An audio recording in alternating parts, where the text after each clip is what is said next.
Recording in 3, 2, 1, go. Hi everyone, welcome back to the Twitter retention mini course. Excuse me. Today we are going to head into lesson 2 of week 2.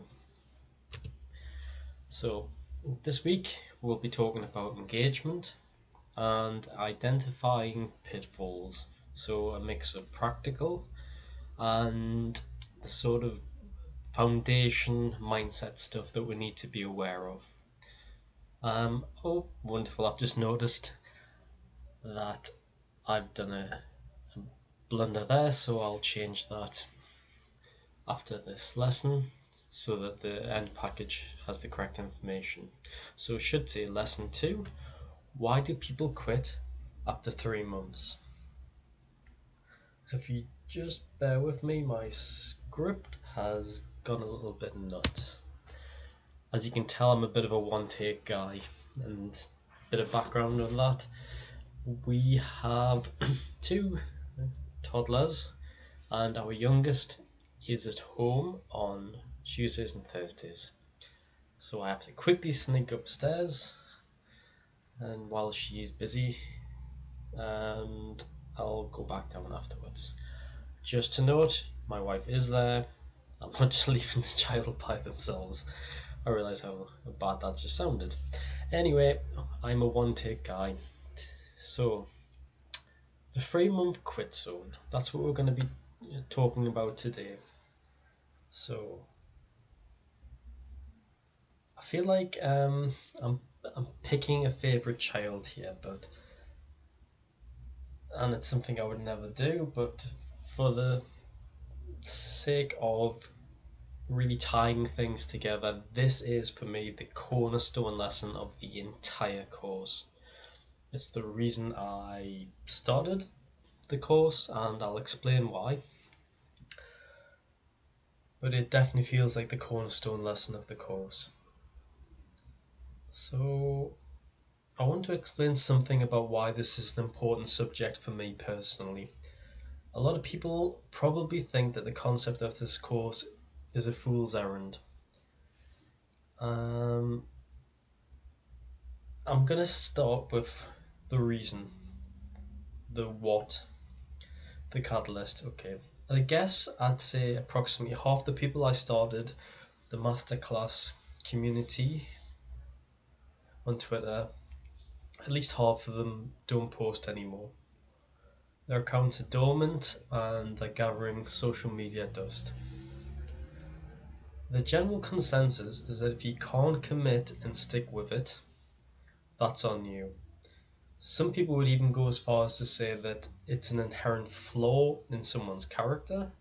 Others give a more general Darwinian perspective, the survival of the fittest. So, just before I go on, and going a bit off script, I don't subscribe to that idea. I'll explain further, but I want that to be in everyone's mind that that's not an opinion I share. Obviously, you have to do the work, and I have spoken to a few people in direct messages over my time in Twitter. Some people want you to do a bit too much for them. You're never going to get anywhere unless you do the work yourself. So I'm not excusing, I wouldn't say work shy, but I'm not excusing people's lack of action. That's not something I'm doing. I wouldn't say hardcore, but I'm quite hard line when it comes to that. But this whole Darwinian survival of the fittest, I just think is, for lack of a better term, bullshit. I just don't think people have the tools and the means to identify problem areas. Anyway, so as always, let's start with an example, and I am the example in this situation. So it all started from 2 events. For lack of a better term, my life, background knowledge of addiction, and 2 tweets from a bigger account. And I'm pretty sure this was Eddie Kwan. Anybody who's on business Twitter probably has come across Eddie. He's a copywriter and a very accomplished email marketer. So you should probably follow him if you are within that niche. But he also gives some very, very good general Twitter growth concepts and tweets. So he is very, very worthy of your time and attention. So this all started from, as far as I can remember, 2 tweets from Eddie. That's the exposition. So I'll go a little bit further back. Excuse me. I started posting on Twitter on the 2nd of February. And by the end of March, I was committed to staying on the program, regardless of the success or any money I earned. The process in itself was the victory, and nothing was going to stop me from posting daily. If we hark back to some of the lessons from last week when we talk about creator and consumer, this is pretty much what was starting to go through my mind at that point. I realized that to become a creator, that's the shift that needed to happen. I needed to go process rather than the results. When you start to look at things from the results backwards, problems can happen. I'm going to make sure that I delve into this in enough detail in this course, but I do talk a lot about changing the idea of assumptions of how things could go and what actually matters. And in every instance, if you focus on the process, you are setting yourself up for a success, i.e. the first success, staying online, and whatever comes after that is a result. We need to flip the script round the correct way. Anyway, that was me going off script yet again. Okay, so I've gone through the February-March commitment. So we're going to fast forward to June, and at that time I completed a course similar to this one, but it was focused on affiliate marketing. We are going to be touching on quite a few of the things I learned from that course, and if anybody wants to focus on affiliate marketing, we'll talk about that more in week 4. But this is a similar course that I undertook. There was lots of solid information, and I came out of it with a simplified affiliate system. I didn't see a huge shift initially, but I was happy with the work I did. I knew, again, I was in the mindset of process rather than results. So the fact that I didn't see initial results was fine. I was, at least in my mind, I was in the correct place to just continue, things would improve. Then something odd happened. Over the next 2 weeks after the course finished, I became increasingly agitated and distracted. Tweets were becoming a chore. I was frustrated with my lack of sales. My resolve hadn't changed. I knew I was sticking with it, but I felt very weighed down. After a tough week, I found myself scrolling through Twitter. There's a typo there. I apologize. Scrolling should be scrolling. Okay. Anybody that knows me knows I'm the king of typos, so what do you expect? A tweet by Eddie was there, and it instantly hit home. I can only paraphrase the content, but it was essentially a positive one urging people to keep working hard and being consistent. You're going to win. So after that, I thought, you know what, I really need to read this today. I mean, there's nothing wrong with a bit of motivation. We all need that.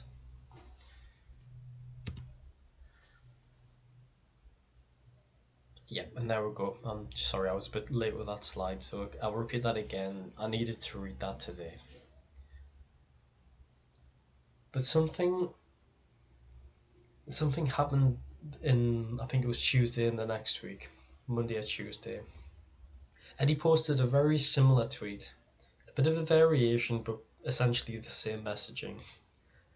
Stick with it, success is just around the corner, consistency and something to that effect. And then I felt myself saying, I really needed to read this today.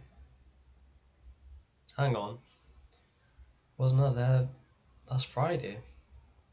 Why did I need the same advice only 4 days later? And that's when it hit me. It hit me, light bulb and a ton of bricks at the same time. This is where people quit. It's at this exact stage where interest starts to fade. You start to get shiny object syndrome. You start to possibly go on YouTube, a new business idea. Maybe you look at old ideas. And more these small little micro actions form together, and you start to think, you know what, this isn't working. I need to concert my efforts somewhere else. I need to do something different. It's been good, but maybe I'll pick this back up, etc., etc. So that's but I knew that's where my head was. I was in no doubt that if I hadn't committed to this, that's probably what would have happened. I wasn't about to quit. As far as I was concerned, I bought that T-shirt, and I gave up on selling the T-shirt many times, hopping from platform to platform, idea to idea. I'd make a little bit of money, but it wasn't enough, so I'd move on. I couldn't even hazard a guess at how many print-on-demand pages I have. Oddly enough, a couple of them occasionally make money. But I'm a serial hopper of things, a serial quitter, this isn't working, what's over there? Not so much in my career as a writer, but with everything else, making money online. So I knew this place, and I understood it for the first time from a position where I knew I wasn't going to quit. It was a revelation that it wasn't the intention, it was something else. So what did it remind me of? I'm going to okay, so this is a sort of, the next slide is going to be a sort of comparison to what we talked about yesterday. When we talked about yesterday's lesson about forming a habit and then moving to a mindset shift, well, I said I partially agreed with it, or mostly. I can't remember how I phrased it. I do agree that you could take about 3 weeks to form a habit. You get into it, and after 90 days, you've cemented a mindset shift, which is good. It's a good piece of information to work on as a framework. The problem is it doesn't take in the problem into account. So for me, from a business consultancy background, which I've also done, you always do what's called a SWOT analysis, and that is looking for potential problems, not to be pessimistic, but to anticipate them and to think of workarounds before they happen. That's essentially what we're doing here. We're doing a SWOT analysis with the understanding that there are quarterly times where motivational roadblocks will come in. And I don't think there's a way of going around them. I think it is just part of the process. It's the way our brains work, that we want to ensure that we are maximizing our efforts. So there's a positive side to it, but there's also that negative imposter syndrome, doubt that creeps in, and the more and more we push it to our subconscious, the more it grows. So a little bit of background information. Some people might have seen my thread from yesterday, and I have no problem with saying it. I am an alcoholic in recovery. For most of my adult life, I would at least drink or use something every day.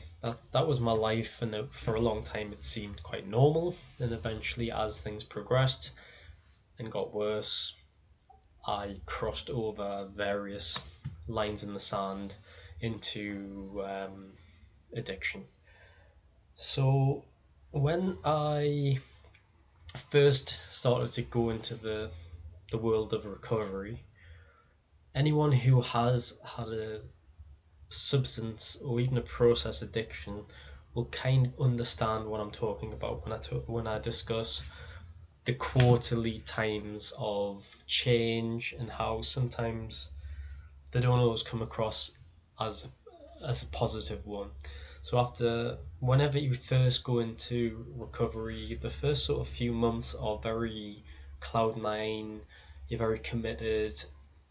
You start to see the benefits. You start looking better. Your mind's clearer, and you start to think, I can. Life can be different. But excuse me.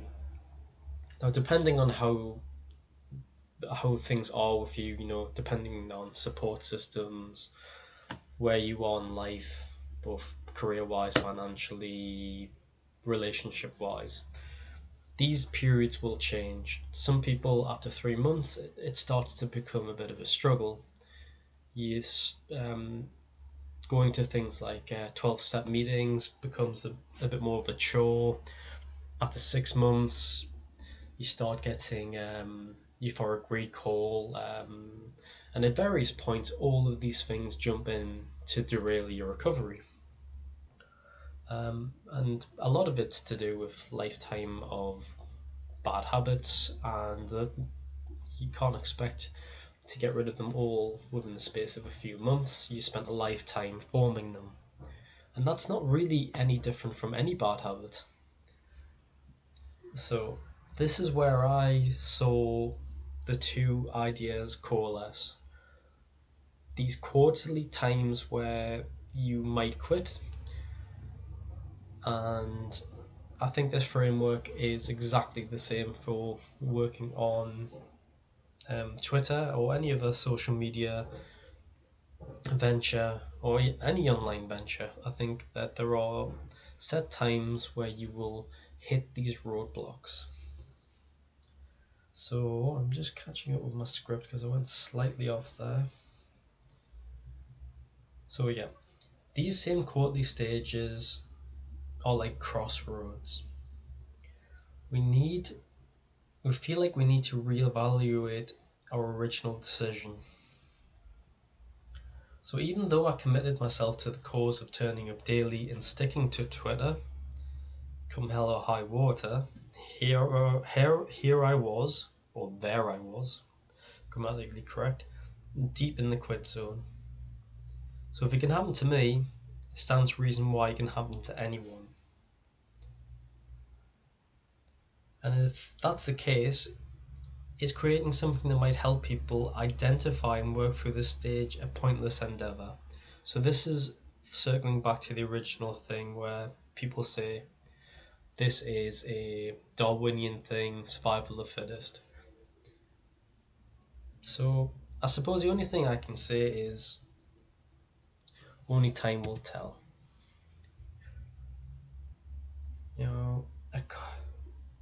I'm just trying to form the idea of why this started. I do feel, I wouldn't say it's altruistic at all, by the way, in case people think that I'm doing this for sort of wishy-washy reasons, but it does, I do feel bad that people I started with aren't on Twitter anymore, especially the ones who showed promise and were writing good content. So I would prefer to have people who were going to add value to stay on. We are going to we'll probably look at other common traits for dormant accounts as well, because there are other things to consider so that everyone in this course, can avoid the pitfalls. And we can also talk about this in the community, on the general page, or in DMs if you need to talk personally. But the 3-month quit zone is very real, and it can affect anyone. All it takes is something to happen like an external pressure, a couple of bad weeks, a drop of sales or engagement, maybe you've lost some followers, maybe you're not growing fast enough. If we're not in a good headspace and we try to ignore the warning signs, that's when it's the easiest to fall into the trap. So yeah, that's pretty much this presentation lesson over. I'm going to upload the thread I wrote, I think yesterday, for more context, and we're going to revisit the idea of the 3-month danger point more and more as the course goes on. I just want you all to be aware of it so we can identify it, and that's really one of the tools I want people to have, is a way of identifying things that might go that might challenge this idea of staying on Twitter, and we'll look at ways of working over it, which will be the practical stuff as well. So one of the reasons why I wanted to discuss affiliate marketing, Twitter growth, and anything related to that, and a map for what you might do after the course, they're the practical steps to keep you on Twitter. We do need to think of things like that because people stay on something when they are having some sort of moderate success, or at least the framework's in place.